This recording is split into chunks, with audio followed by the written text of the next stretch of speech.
오늘부터 이제 대림절 절기가 시작됩니다. 대림절은 예수님께서 오심을 우리가 기다리며 또 기대하며 또 주님의 오심을 우리가 맞이하며 준비하는 시간들입니다. 대림절의 중요한 단어는 바로 기다림입니다. 그 기다림 안에는 바로 관계가 있습니다. 바로 하나님과의 관계, 예수님과의 관계 안에서 우리가 기다려야 합니다. 그냥 무작정 기다리는 것이 아니라 바로 관계 안에서 우리가 기다리는데, 오늘 본문에서 우리가 어떤 관계를 가져야 할지 또 어떻게 하나님을 경외해야 될 것인지를 우리에게 말씀해 주고 있습니다. 하나님은 결코 우리를 혼자 두지 않으십니다.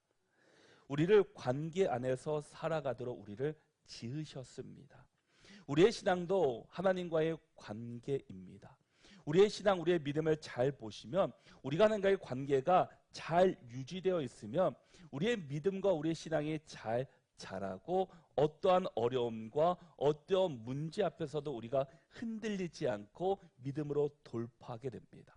그런데 우리의 관계가 틀어지고 멀어지면 우리 앞에 문제가 생기고 어려움이 다가올 때 우리는 그냥 주저앉습니다. 세상을 바라봅니다. 세상을 의지하려고 합니다. 그것이 우리의 믿음은, 바로 우리의 신앙은 관계 안에서 형성되기 때문입니다. 그러기에 이 세상을 살아가는 모든 사람은 관계 속에서 이루어지게 됩니다.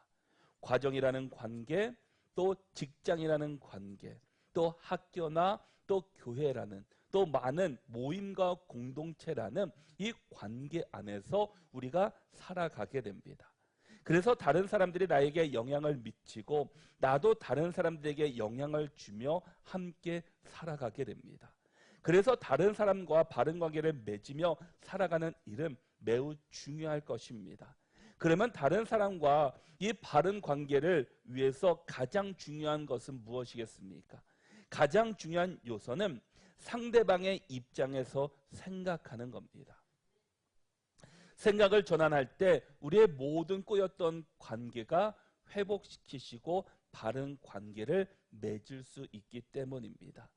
오늘 이 전도자 솔로몬은 오늘 본문을 통해서 우리가 그리스도인으로서 하나님과 바른 관계를 맺어야 한다는 것을 말씀하면서 이 바른 관계 속에서 하나님의 경외가 드러나기 때문이라고 말합니다.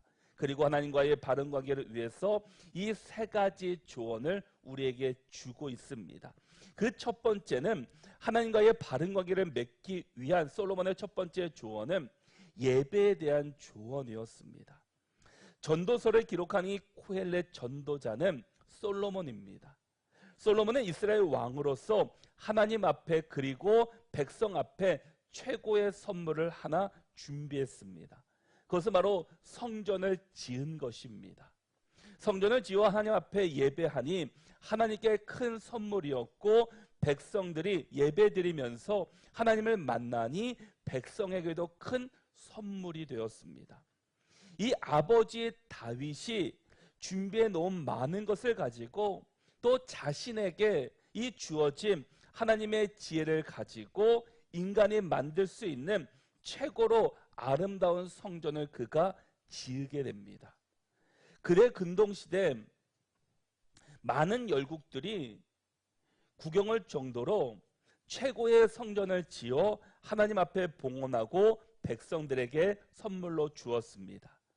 이 전도자 솔로몬은 성전을 누구보다도 소중히 여겼던 사람입니다. 그는 성전에서 예배하는 것이 얼마나 중요한지를 알았고 그것을 백성들에게 전했습니다. 그래서 성전 건축의 일생의 과업으로 알고 힘을 다해 그 일에 힘썼습니다. 그런데 그가 성전을 짓고 난 뒤에 가만히 보니까 성전은 멋진데 이 예배하러 나오는 백성들이 준비되지 않은 모습을 그가 보았습니다. 힘을 다해 성전을 지은 사람의 입장에서는 너무나 안타까운 일이었습니다. 힘을 다해서 오랜 시간 동안 준비한 성전이 완성되었는데, 이 예배하라고 성전을 지었는데 성전을 예배하러 나오는 사람들의 모습을 보니까 온전히 하나님께 예배드리러 오는 그런 모습이 아니라 그냥 형식적으로 습관을 따라서 하라 그러니까 하는 그들의 모습이었습니다. 그래서 백성들에게 성전에 예배하러 나올 때의 자세를 그가 말씀하며 가르쳐 줍니다. 1절 말씀을 보면은 너는 하나님의 집에 들어갈 때 내 발을 삼갈지어다 라고 말씀합니다. 솔로몬은 하나님께 예배를 드릴 때 특별히 발을 삼가라라고 권면하고 있습니다. 여기서 발을 삼가라는 말은 당시 편으로 거룩한 모습으로 하나님을 공경하는 마음으로 하나님 앞에 나와야 함을 말씀하는 겁니다. 본문은 내 발에서 신을 벗으라라고 말하지 않고 내 발을 삼갈지어다라고 말씀합니다. 이것은 신발의 착용 여부가 아닙니다. 신발을 신느냐 안 신느냐의 그 거룩함, 그것이 아니라 발걸음의 방향의 여부를 말하고 있는 겁니다. 신고 벗는 것이 아니라 지금 너희들의 마음 방향이 어디를 향하고 있느냐라는 겁니다. 우리의 마음과 생각을 하나님께 맞추라는 겁니다. 하나님께 집중하라는 겁니다. 하나님께 드리라라는 겁니다. 아무리 내가 화려하고 멋지게 옷을 입었다 할지라도 우리 안에 하나님을 향한 마음이 없다면 그것은 잘못되었음을 우리에게 권면하며 말씀해 주고 있습니다. 예배 시간에만 하나님께 집중하는 것이 아니라 우리의 삶 속에서도 하나님께 집중하라라는 겁니다.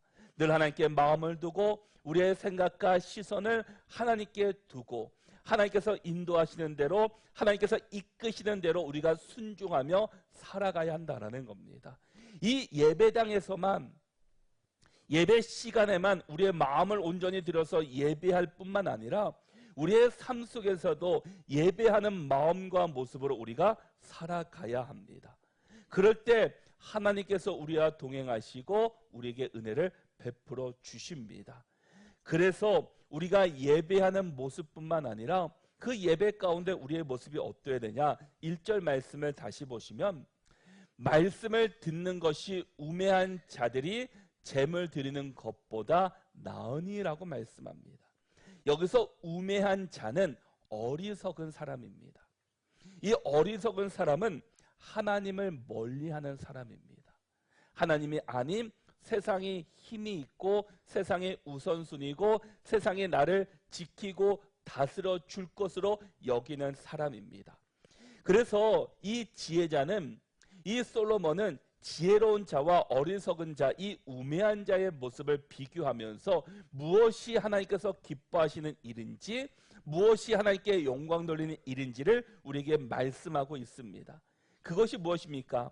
말씀을 듣는 것이 우매한 자들이 제물을 드리는 것보다 낫다라는 겁니다.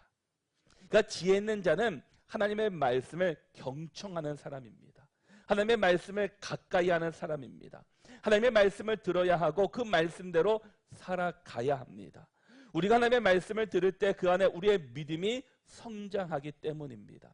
우리가 잘 아는 로마서 10장 17절의 말씀에서도 그러므로 믿음은 들음에서 나며 들음은 그리스도의 말씀으로 말미암았느니라 라고 말씀합니다. 우리의 믿음이 성장하고 우리가 바른 신앙생활을 하기 위해서는 하나님의 말씀을 가까이 해야 됩니다. 말씀을 늘 경청하고 말씀을 읽고 가까이 해야 됩니다.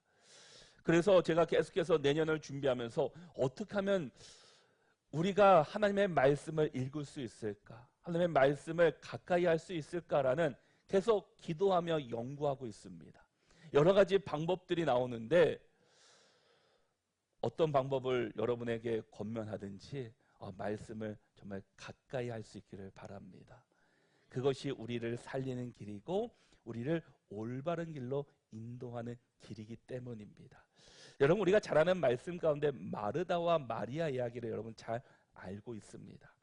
이 부엌에서 수고하는 이 마르다보다 예수님의 발 앞에 앉아 말씀을 들었던 마리아를 예수님께서는 칭찬하셨습니다. 마르다의 헌신, 봉사가 잘못되었다가 아니라 바로 우선순위를 어디에 두었냐라는 그 말씀의 주제였습니다. 예수님의 뜻은 한 가지입니다. 말씀을 들어야 온전한 순종도 나오기 때문입니다. 마르다는 좋은 뜻에서 했지만 말씀을 듣지 않고 봉사만 하면 결과가 어떻게 되는지를 우리에게 잘 보여주었습니다. 봉사하면서도 예수님을 원망하고 동생도 미웠고 지켜보는 제자들에게도 이 밥을 대접하기 싫어지면서 급기야 예수님께 불평하고 불만을 이야기했습니다. 말씀을 떠난 섬김이 불평이 되고, 말씀을 떠난 헌금은 자랑이 되고, 말씀을 떠난 교육은 바로 이단이 됩니다. 여러분, 우리의 삶의 우선순위는 예배가 되어야 되고 말씀 앞에 서 있어야 합니다. 말씀이 우리의 삶을 온전한 길로 인도하기 때문입니다. 우리는 늘 불안정합니다. 연약합니다. 정말 하루에도 수십 번 판단할 일 앞에서 우리는 늘 머뭇머뭇거립니다. 왜냐하면 이렇게 하는 것이 맞을까? 저렇게 하는 것이 맞을까? 우리가 완전하지 않기 때문입니다. 그럴 때 우리에게 주시는 말씀이 바로 하나님의 말씀입니다. 이 말씀 안에, 이 성경 안에 모든 삶의 지혜와 가야 될 방향이 적혀 있기 때문입니다. 그렇기 때문에 우리가 말씀을 가까이 하면 내가 어렵고 힘들 때 하나님께서 말씀으로 기억나게 해주십니다. 내가 읽었던 말씀, 암송했던 말씀들을 기억나게 하셔서 그 일들을 잘 이겨나가게 하십니다. 그러게 우리는 우리의 예배의 자리, 우리의 마음뿐만 아니라 말씀을 경청하며 말씀 앞에 온전히 서는 우리 모두가 될 수 있기를 바랍니다. 솔로몬은 하나님과의 바른 관계를 위해서 두 번째로 기도에 대한 조언을 하고 있습니다. 2절 말씀을 보시면 너는 하나님 앞에서 함부로 입을 열지 말며 급한 마음으로 말을 내지 말라. 하나님은 하늘에 계시고 너는 땅에 있음이니라. 그런즉 마땅히 말을 적게 할 것이다 라고 말씀합니다. 여기서 함부로라는 이 사전적 정의는 조심하거나 깊이 생각하지 아니하고 마음 내키는 대로 말하는 것을, 행동하는 것을 이야기하고 있습니다. 그러니까 기도를 폭포수처럼 쏟아내는 사람들이 있다라는 겁니다. 그들은 마음을 차분하게 가라앉히기보다는 흥분 상태로 내가 마음껏 부르짖어야지 그것이 기도라고 생각하기 때문입니다. 그것이 좋은 기도고 절박한 기도라고 사람들을 생각합니다. 그래야 하나님이 그 기도를 들어주신다라고 우리가 무의식적으로 생각하고 있습니다. 기도를 들으시는 주님은 우리의 속마음까지도 다 살피시는 하나님이십니다. 사실 우리가 기도하지 않아도 하나님께서는 다 알고 계시고 응답하시고 인도해 주십니다. 그러나 그 기도 가운데, 우리의 기도 가운데 확신이 생기게 되고 그 기도 가운데 하나님의 길이 보이게 되고 하나님 앞에 더 우리가 순종하며 걸어갈 수 있기 때문입니다. 땅에서 들려오는 신음소리를 주님의 나라가 임하소서라는 기도로 들으시는 분이십니다. 우리 사정을 아뢰는 것도 중요하지만 하나님의 뜻을 경청하는 과정 또한 매우 중요한 과정입니다. 여러분, 기도는 언어를 통해서만 이루어지는 것은 아닙니다. 기도는 하나님의 마음을 기준으로 삼아 우리의 마음을 조율하는 과정입니다. 침묵 속에 머물며 하나님의 현존을 느낄 때 우리 속에 치유가 일어나게 됩니다. 하나님은 우리를 어루만지심으로 우리를 사로잡고 있던 것들로부터 벗어나게 해 주심으로 우리를 치유해 주십니다. 우리를 단순하게 만들어 평온을 누리게 하신다라는 겁니다. 여러분, 모든 사람에게 치유의 은사가 있습니다. 어떤 특정한 사람에게 치유의 은사가 있는 것이 아니라 저뿐만 아니라 여러분, 우리 모두에게 치유의 은사가 있습니다. 근데 그 치유의 은사 가운데 어떻게 그것이 드러나게 됩니까? 우리가 기도하면서 확신하는 겁니다. 믿음으로 선포하는 겁니다. 내가 하는 것이 아니라 하나님께 하심을 선포하며 하나님을 자랑하며 하나님을 높여드리는 겁니다. 그래서 내가 늘 아픈 곳을 어루만지면서 하나님 치유하여 주옵소서. 내가 치유하는 것이 아니라 하나님께서 나를 통해서 역사해 주옵소서라고 우리가 기도하며 나갈 때 하나님께서 그 기도 가운데 응답하시고 치유해 주시고 역사해 주십니다. 여러분, 사람이 완전히 그 걷지 못한 자가 걷는 것, 그것도 치유겠지만 그것만이 아니라 어떤 특정한 사람이 하는 것만 치유가 아니라 그 치유의 모든 근원은 하나님부터 시작됩니다. 하나님께서 해주셔야 되고 예수께서 이루어 주셔야지만 그것이 가능한 일입니다. 사람의 힘으로 하는 것이 결코 아니기 때문입니다. 우리의 기도도 마찬가지입니다. 우리가 기도하는 것이 무엇입니까? 내가 기도한 대로 내 뜻을 이루는 것이 아니라 내 기도를 통해서 하나님의 뜻이 이 땅 가운데 이루어지기를 우리가 기도하는 겁니다. 우리는 도구일 뿐입니다. 하나님께서 나를 통해서 이루어 주시는 도구로 우리가 사용될 뿐입니다. 그러기에 우리는 기도할 때 내 뜻만을 구하는 기도가 아니라 하나님, 나에게 이런 것들이 필요합니다. 우리가 기도합니다. 그러나 그것이 하나님의 뜻 안에서 이루어질 수 있게 달라고 우리는 늘 기도해야 합니다. 수도자의 영성가였던 이 토머스 머튼이라는 사람이 사람들이 침묵하지 못하는 것은 죽음에 대한 두려움 때문이라고 말했습니다. 의미 없는 말로 자신의 귀를 먹먹하게 만듦으로써 이 죽음의 공포에서 벗어나려 한다는 겁니다. 그러면서 침묵이 왜 필요한지를 이렇게 설명하고 있습니다.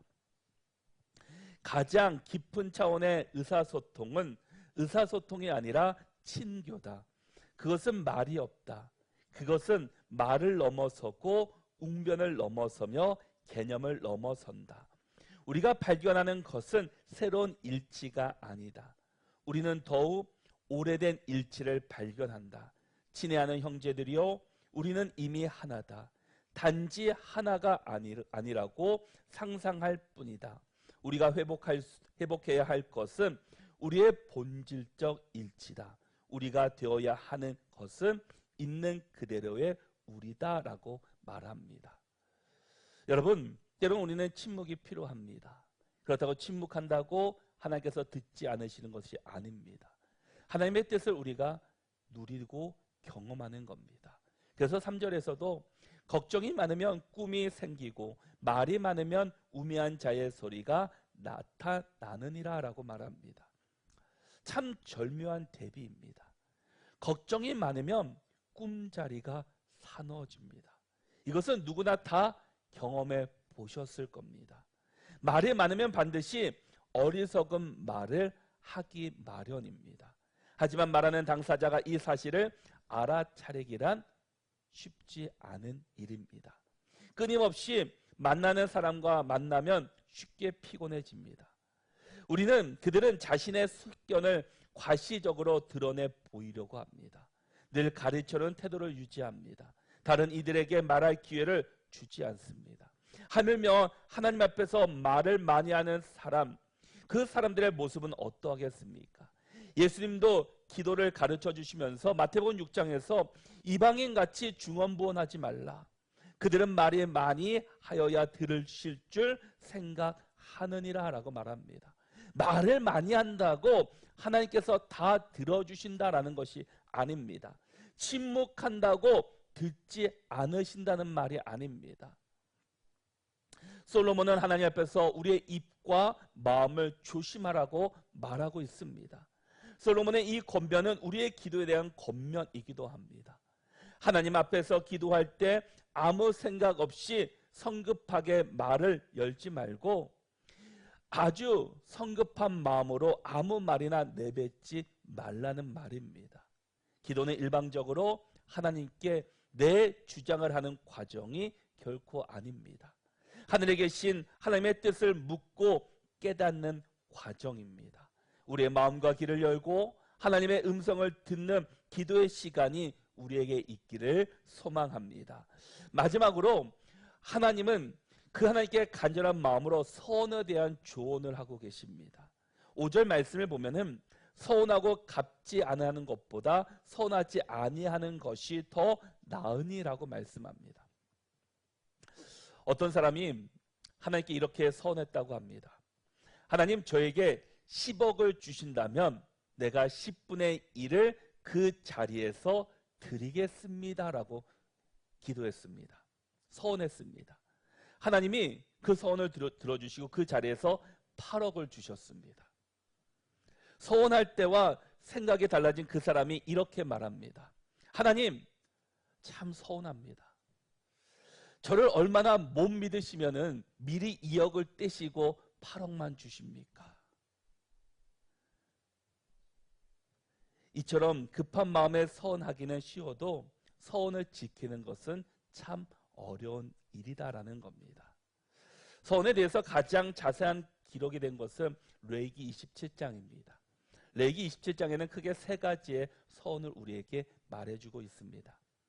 하나님 앞에서 사람을 드리는 서원과 가축을 드리는 서원, 그리고 집이나 밭을 드리는 서원이 있습니다. 우리가 하나님 앞에 서원할 때 우리가 함부로 하면 안 됩니다. 신중하게 기도하며 하나님의 뜻을 구하며 서원해야 합니다.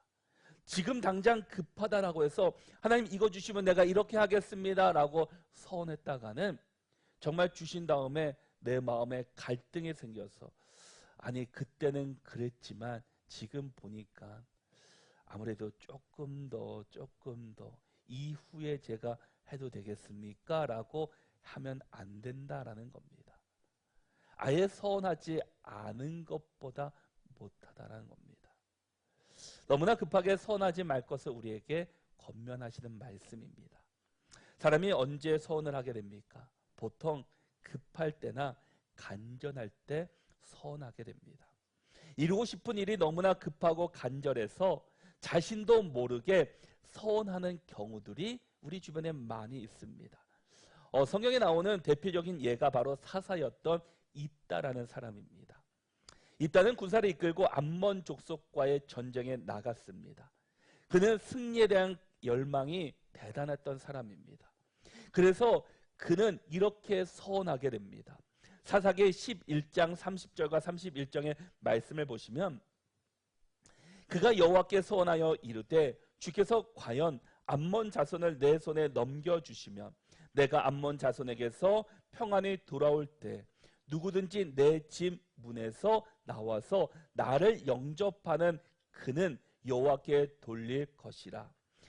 내가 그를 번제물로 드리겠나이다 하니라 라고 말씀합니다. 그러니까 입다가 하나님께 서원하기를 내가 암몬 족속과 싸워 승리하면서 이제 내가 돌아올 때 내가 집에 돌아올 때 집 문에서 나를 영접하는 가장 첫 번째 그 사람을 번제물로 드리겠다라고 서약하게 됩니다. 일단은 하나님의 은혜로 전쟁에서 실제로 승리한 후에 돌아오게 됩니다. 그리고 집에 도착했는데 자신을 영접한 사람은 누구였냐? 자신의 딸이었습니다. 그런 때에 어떻게 처신하면 좋습니까? 입다는 자신의 딸을 하나님께 번제물로 바칩니다. 그렇게 해서 자신의 서원을 갚았습니다. 여러분, 아무리 서원을 했다 할지라도 이 타인의 생명을 희생하는 서원은 결코 좋은 서원이 아니다라는 겁니다. 차라리 서원을 갚지 않아서 하나님 앞에서 어리석은 자가 되는 것이 자녀를 죽인 것보다는 훨씬 낫을 수도 있습니다. 우리가 위급한 상황 속에 내어놓았을 때 하나님의 특별한 도움을 구하며 서원하는 경우들이 종종 있습니다. 상황이 좋지 않기 때문에 우리는 감정에 휩쓸려 그 함부로 서원할 수도 있습니다. 시간이 지나면 우리가 했던 서원을 후회할 수도 있습니다. 그러면서 솔로몬은 하나님께 드리는 서원은 매우 심각하게 고민한 후에 행하고 서원을 했다면 반드시 지켜야 함을 말씀하고 있습니다. 그러나 하나님과의 바른 관계를 맺기 위해서는 하나님을 온전히 신뢰하고 서운하지 않는 것이 더 지혜롭다라고 말씀하고 있습니다. 하나님을 전적으로 신뢰하고 의지하는 믿음의 사람이 우리가 되어야 합니다. 내가 이렇게 조건적인 그런 것이 아니라 하나님의 믿음으로 선포하며 우리는 그 자리를 나가야 합니다. 그 전쟁에서 승리하게 해주시면 내가 이렇게 하겠습니다 라고 하나님과 협상하는 자가 아니라 하나님께서 승리해 주실 줄 믿고 그것을 향해 달려나가는 겁니다. 그리고 그렇게 안 된다 할지라도 하나님께서는 다른 길로 내어주십니다. 복음이 무엇입니까? 그대로 살지 않아도 된다라는 겁니다. 우리는 늘 우리의 생각과 우리의 그 우리의 프레임 안에 우리는 갇혀 있습니다. 이것을 벗어나면 잘못된 것이고 이것을 벗어나면 올바르지 않은 일이라고 생각합니다. 그러나 주님께서는 말씀으로 우리가 그렇게 살지 않아도 된다라는 겁니다. 그러게 우리가 하나님 앞에 서원하는 것은 어찌 보면은 조건부입니다. 이렇게 해주시면 내가 이렇게 하겠습니다. 아니, 어떻게 하든지 내가 하겠다라고 말해야 하는 것이지, 조건을 들어주시면 하고 안 들어주시면 안 하고, 그것은 하나님과 우리의 관계가 올바르지 않은 것입니다. 그러기에 솔로몬은 우리가 하나님과 바른 관계를 맺어가기 위해서는 나 자신의 중심이 아니라 하나님 중심으로 생각과 삶을 변화시켜야 함을 말씀하고 있습니다.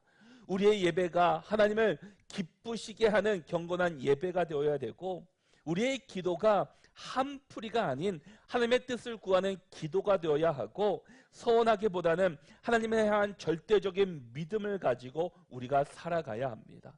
그러기 위해서 7절 말씀에서 꿈이 많으면 헛된 일들이 많아지고 말이 많아도 그러하니 오직 너는 하나님을 경외할 지니라라고 말씀합니다. 우리는 하나님을 경외하는 자들이 될 줄로 믿습니다. 세상이 이렇고 저렇고 이런 것들 때문에 내가 움직이는 자가 아니라 내 환경이 어떠하든지 간에 내가 조건부의 인생이 아니라 하나님을 경외하며 하나님을 의지하는 자들이 될 수 있기를 바랍니다. 내 생각대로 내 계획대로 안 된다 할지라도 하나님께서는 차선을 준비해 주시고 또 다른 길을 우리에게 준비해 두고 계십니다. 그러기에 우리 모든 성도들이 하나님 중심으로 살아가며 하나님만을 경외하는 저와 여러분들이 될 수 있기를 축복합니다. 하나님을 경외할 때 하나님과 바른 관계를 맺어갈 수 있고 그 관계 속에서 주시는 하나님의 놀라운 은혜와 축복을 여러분들이 온전히 누릴 수 있게 됩니다. 대림절은 예수님의 오심을 준비하는 절기입니다. 우리의 이 절기를 보내면서 그냥 오시지가 아니라 정말 하나님과의 관계를 바르게 하면서 그 안에서 주시는 하나님의 은혜를 발견하시고 하나님과 더 가까워지는 시간들이 될 수 있기를 바랍니다. 그래서 매일매일 주님을 묵상하면서 나에게 주시는 하나님의 은혜가 무엇인지, 나에게 주시는 하나님의 그 길이 무엇인지를 발견하시고 주님 오시는 그날까지 주님만을 바라보시고 하나님을 경외하는 믿음의 자녀들이 다 되시기를 바랍니다.